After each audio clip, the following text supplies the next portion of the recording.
Alright, tomorrow I'm flying out to Brisbane where I'm playing in a wargaming tournament. Now, the unfortunate thing is, well, I haven't started painting my doubles army yet. So, that's what today's going to be. Alright, for this tournament I'm going to be playing Dwarves. More specifically, the army of Thrall from Middle-earth. My army list consists of 17 models. I have 15 troops and 2 heroes, so it's a good time to start speed painting. To start out, I got a grey primer. Now, grey primer is great because they can go halfway between black and white. I chose this because it's going to be a great base for my purple. After all of the grey had dried, I took the models to my painting bench and I started slapping down a layer of purple. I used a big brush and I was really sloppy with this, just so I could get it done as quickly as possible.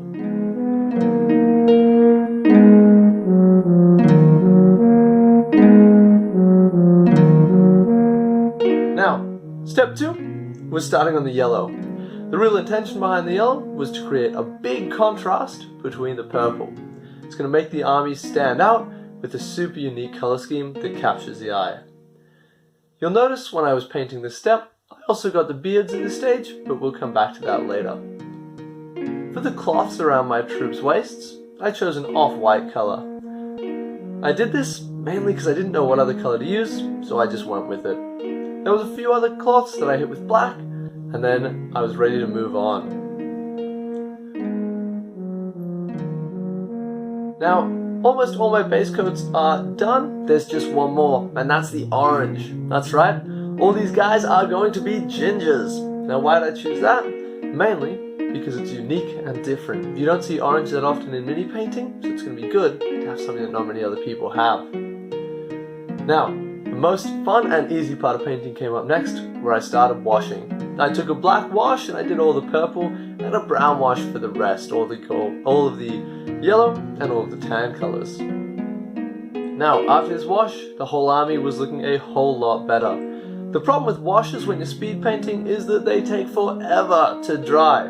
So, while the troops were drying, I moved on and I started working on my 2 other boys. Now, I started with Thrall.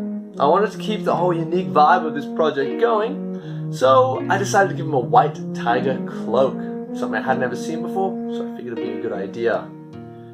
Now, I think it also fits with his story, as white tigers would be very rare, so a white tiger cloak will be very valuable, making sense with the character of Thrall.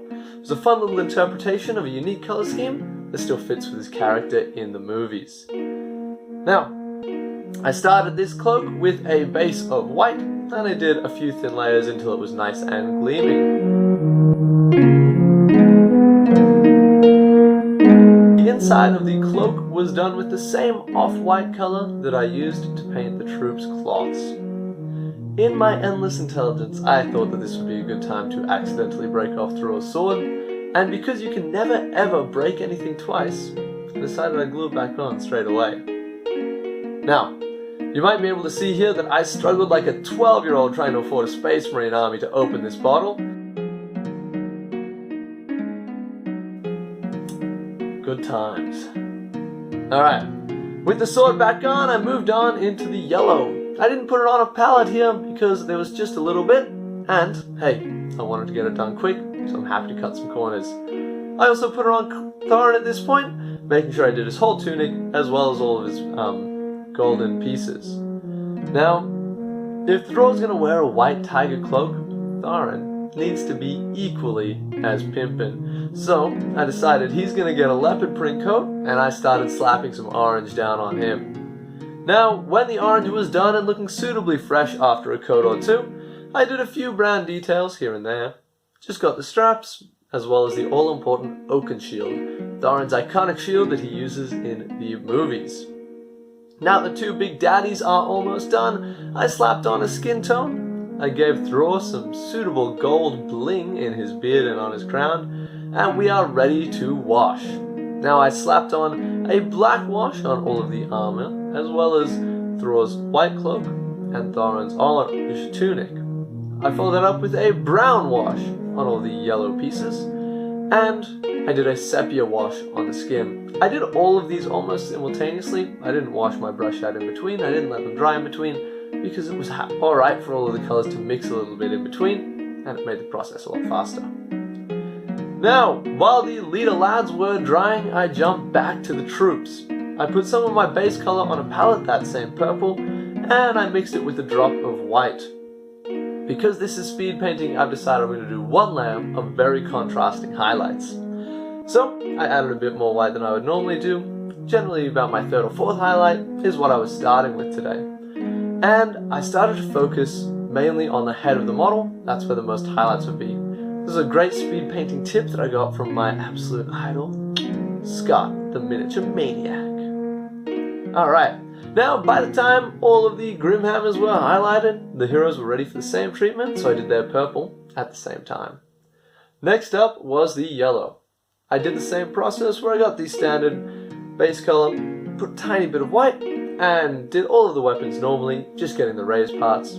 For the armor skirts, I just dry brushed the top half, where more of the light would have caught. Now, Thror and Thorin need a little bit more love for this, so I put a bit more white and I bumped them up to another level on their yellow color.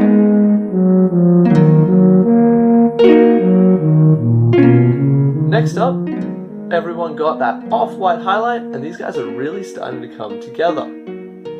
With the last lick of orange highlight over their beards and on Thorin's tunic, everything was looking pretty good, and I was able to call my troops done and just had a few more details to get through on the heroes. With Thror, I gave him a sweet dry brush of white just on the raised parts of his cloak. I did a quick once-over on all of their skin with my base skin tone, and mixing black and white gave me a nice grey colour that I was able to use to highlight Thror's beard, and after adding a bit more black, it was perfect for doing Thorin's hair, getting those luscious locks all highlighted. Now, I inevitably messed up Thror's beard a little bit, so a drop of black wash went on, and that covered up my mistakes perfectly. For his beard bling and crown, I just got a nice bit of gold, tapped that on, and finished it off with a few dots of mithril silver just on the very ends, where the sun will be catching the most.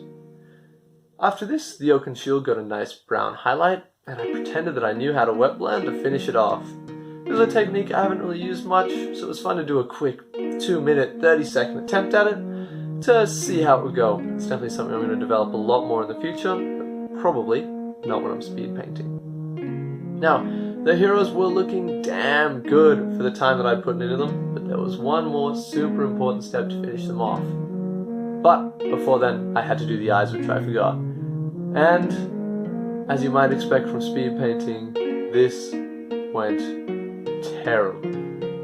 But the good news is it's speed painting, so I didn't really care. I'm just going to come back to it sometime after the tournament, and we'll fix up their nice, ugly, wonky eyes. Alright, so, like a champ, I accidentally broke off Thror's sword for the second time. So, with the same struggles that I had the first time, I opened my super glue, and I glued that sword back on. With a drop of super glue on the outside, I also secured it just a little bit more hard so it shouldn't break off in interstate transport. Now, they're looking pretty good, but so far they're not the most swagalicious dwarf boys going around. They got one more bit that needs to happen to them. I cracked out some black ink. I use ink because it's a lot easier to use, flows very well, and covers on these bright colors. I started slapping down some leopard spots on Thorin. After that was looking nice and sweet, I moved on to Thror and I painted those tiger stripes.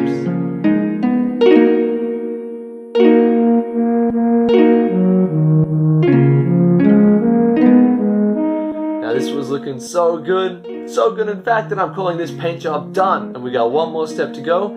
That's our bases. So I looked back at the inspiration for this army, the halls of Erebor. In The Lord of the Rings and The Hobbit, this is a dwarven city that is made from green marble, so that's where I'm going to start. I had some blank MDF bases. If you want to find blank ones like this, they're relatively easy to find online. And I started off with a grey spray prime.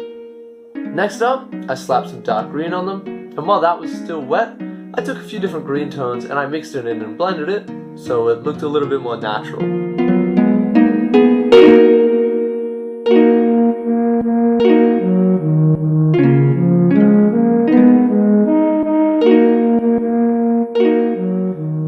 While that was drying, I clipped off all the soldiers' feet and then drilled up into them and put a pin in. Now, generally for speed painting I'd skip this step, but I found out that when I finished my painting, it actually wasn't too late at night yet, so I had a bit more time, and I used that to pin them. Now, after the green was dry, I went back to my bases. I did black lines, followed by a thin white line, and then with a few gold lines as well. There really wasn't any method to this madness. I just did what I thought looked cool, and went with it. When they were all done being painted, I hit them with a gloss varnish.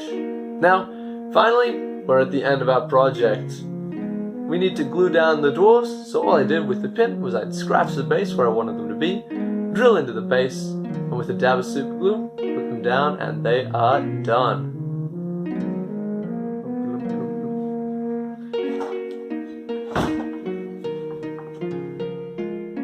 Alright, I'm really happy with these guys turned out for the amount of time that I had to put into them. Really excited to see what I do with some of the rest of the army when I have as much time as I'd like to work on them.